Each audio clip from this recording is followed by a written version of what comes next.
దేశ పాలకులకు ఇది అమృత కాలం అయితే దేశ ప్రజలకు మాత్రం కనీసం త్రాగునీరు దొరకని ఆపద కాలమని మంత్రి హరీష్ రావు అన్నారు. అసెంబ్లీలో బడ్జెట్ పై చర్చ సందర్భంగా ప్రతిపక్షాలకు మంత్రి సమాధానం ఇచ్చారు. ఈ సందర్భంగా తెలంగాణ ప్రభుత్వం మిషన్ భగీరథ పథకంతో దేశం ముందు ఓ మోడల్ ను పెట్టిందన్నారు. దీనిని చూసి కూడా మిగతా రాష్ట్రాలు ఎందుకు చేయలేకపోతున్నాయన్నారు.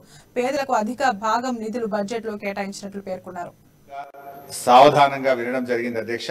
గౌరవనీయులు అక్బరుద్దీన్ ఓవైసీ గారు వారు కేంద్ర ప్రభుత్వం చేస్తున్న వివక్షలను, కేంద్రం ఈ రాష్ట్రానికి చేస్తున్న అన్యాయాలపై వివరంగా చెప్తూనే వారు కొన్ని డిపార్ట్మెంట్ సంబంధించి గౌరవ సభ్యులు అక్బరుద్దీన్ ఓవైసీ గారు, గౌరవనీయులు శ్రీమతి పద్మా దేవేందర్ రెడ్డి గారు, గౌరవ సభ్యులు బట్టి విక్రమార్క గారు, గౌరవ సభ్యులు ఈటల రాజేందర్ గారు, గౌరవ సభ్యులు గువ్వల బాలరాజు గారు మరి మాట్లాడి వారి సూచనలు, కొంతమంది విలువైన సూచనలు ఇచ్చారు. సరే, కొంతమంది అయితే కోడిగుడ్డు మీద ఈకలు బీకే ప్రయత్నం చేసినారు. బట్ ఎవరు ఏం చెప్పినా మరి వారు చెప్పినటువంటి